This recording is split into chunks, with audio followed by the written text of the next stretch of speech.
बोलिए प्रेम से श्री सद्गुरु महाराज की। श्री सद्गुरु जरा बा हृदय खुल के लगाओ। बोलिए प्रेम से श्री सद्गुरु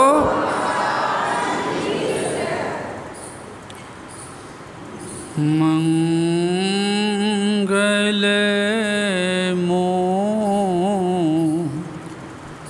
मूर्ति सद्गुरु मिलवै सर्वाधार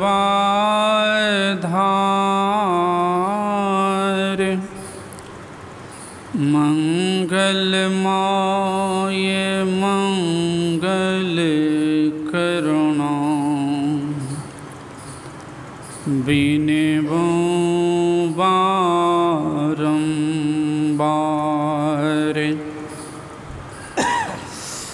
धन्य धन्य सद्गुरु सुखद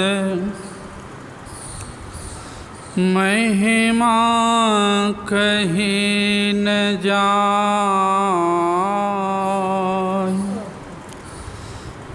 जो कछु कहूँ तुम्हारी कृपा मोते कछु न बसाय। जो कछु कहूँ तुम्हारी कृपा मोते कछु न बसाय। बोलिए प्रेम से श्री सद्गुरु पूज्यपाद संतमत के वर्तमान आचार्य श्री के चरणों में नमन। पूज्य बाबा परम आदरणीय धर्म प्रेमी सज्जनों, पूजनीय माताओं एवं भक्तिमती धर्मशीला बहनों, अभी जिस पवित्र अवसर पर सत्संग हो रहा है सबको ज्ञात ही है। अभी आराध्य देव के अमृतमय वाणी सुने हैं। उस अमृतमय वाणी में शुरू में ही सुने हैं आराध्य देव कहने कृपा किए हैं कि मन बिजली से भी सूक्ष्म है।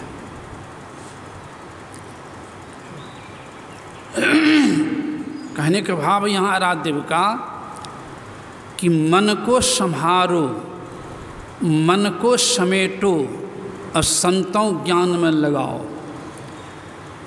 क्योंकि भगवान बुद्ध ने कहा धम्मपद में मनोपुबंगमा धम्मा मनो से ठा मनोमया मनसा चेपादुठे ना भाषति वा करोति वा ततो नंग दुख मनवेति चक्कं वा वहतो पदंग।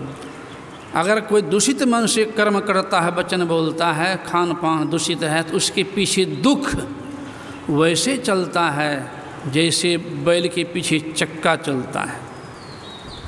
फिर कहा दूसरे श्लोक में मनोपुबंगमा धम्मा मनो से ठा मनोमया मनसा चेपासन्ने ना भाषति वा करोति वा ततो नंग सुख मनवेति छाया व अनपायनी।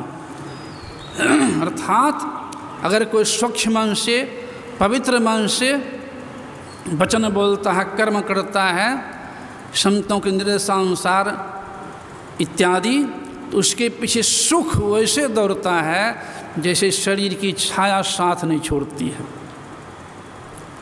फिर कहा आगे तीसरे श्लोक में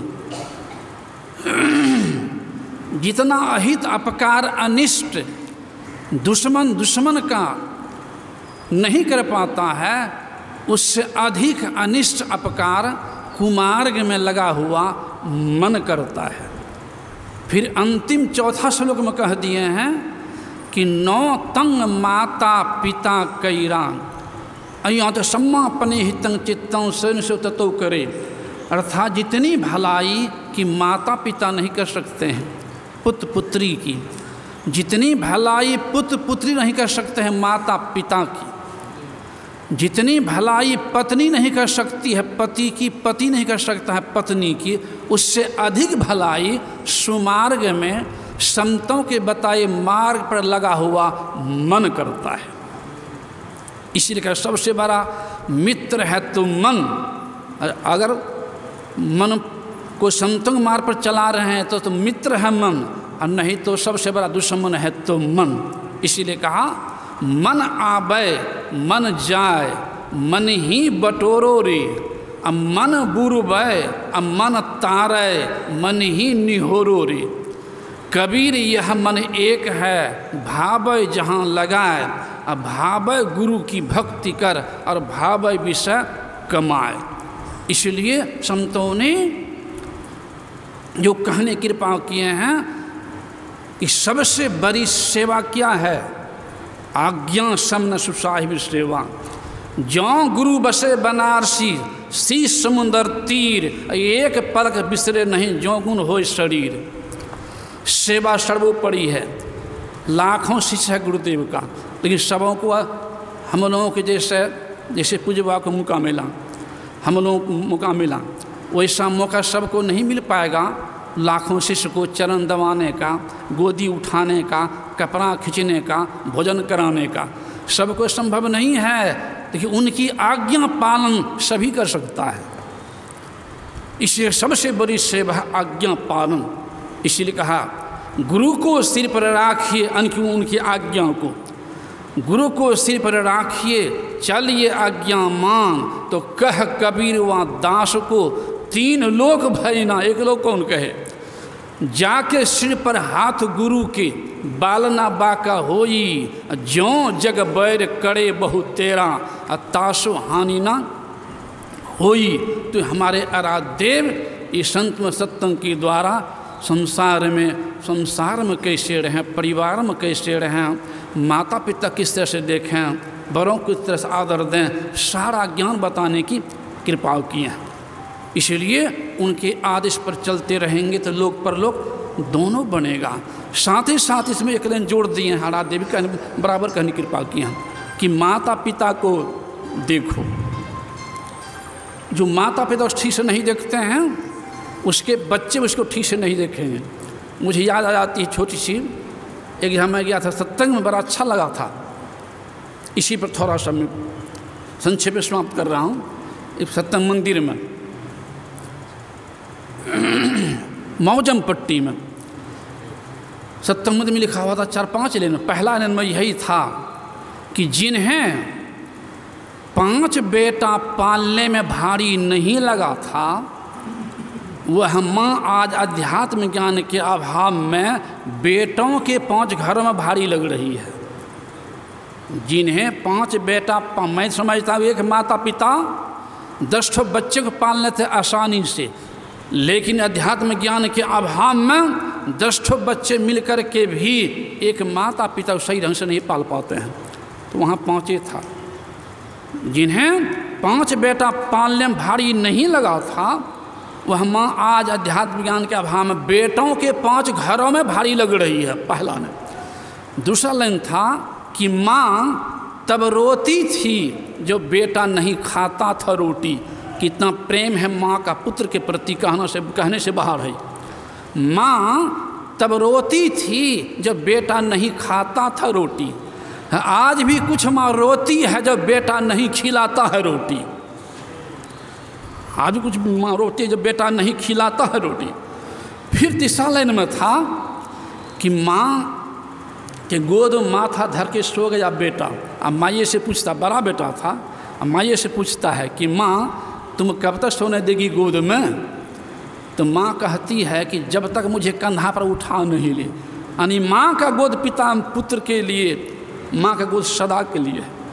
चौथा लेने में था कि मंदिर में जाकर चुंदरी चढ़ाता है और घर में अपनी माँ को चुंदरी नहीं देता है, ये मंदिर की माँ, चुंदरी यानी कपड़ा, ये मंदिर की माँ सेवा स्वीकार नहीं करेगी। पहले अपने घर में अपनी माँ को कपड़ा चुंदरी दो, तब मंदिर की माँ सेवा स्वीकार करेगी, नहीं तुम्हारी सेवा बेकार हो जाएगा। ये चौथा लेने में था। अंतिम लेने में था कि पत्नी पसंद से मिलती है, पत्नी पसंद से मिलती है और माँ पुण्य से मिलती है। तो पसंद से मिलने वाले के लिए, पुण्य से मिलने वाले को ठुकराओ नहीं, अर्थात माता पिता की सेवा करो। एक हमारा संत मत सभी प्रकार का ज्ञान देता है। सभी चाहते हैं, कौन नहीं चाहते हमारा बेटा श्रवण कुमार बने? सभी चाहते हैं कि हमारा बेटा श्रवण कुमार बने, सेवा करे, लेकिन ये नहीं चाह पाते हैं कि हमारा पति भी श्रवण कुमार बने। अगर ये चाह ले, ये लाइन बैठा ले कि हमारा पति भी श्रवण कुमार बने, तो सारी व्यवस्था समाप्त हो जाएगी। के लेने में ये बैठा ले हमारी पति, हमारे पति भी श्रवण कुमार बने, तो ये चाहते हैं हमारा बेटा श्रवण कुमार बने, लेकिन पति हमारा श्रवण कुमार बने ये नहीं चाह पाते हैं। तो अगर हम माता पिता सेवा नहीं करेंगे, हमारा बेटा हमारा सेवा नहीं करेगा। हम चाहते हैं कि हमारा बेटा सेवा करें, पहले अपने माता पिता सेवा करके दिखावें। पुतः पुत्री होती है और माँ सास माँ ही होती है। पुतः पुत्री ही होती है और माँ सास ही होती है। जो सास पुतः को पुत्री की दृष्टि से देखेगी और जो पुतः हो सास को माँ के दृष्टि से देखेगी, उसी घर सही चलेगा, नहीं तो मुश्किल है। तो गुरुदेव हमारे सभी प्रकार ज्ञान देने की कृपा किए हैं, उसमें ईश्वर भक्ति जोड़ दो तो सोना में सुगंध। तो ज्ञान कहाँ होगा? इस सत्संग से ही। इस सत्संग की महिमा अपार है, कहने से बाहर है। कह दिए एक घड़ी आधो घड़ी, आधो में पुण्याद है, तुलसी संग साध के तो हरे कोटि अपराध। समाधि गोरा आप जी बाबा सुनेंगे।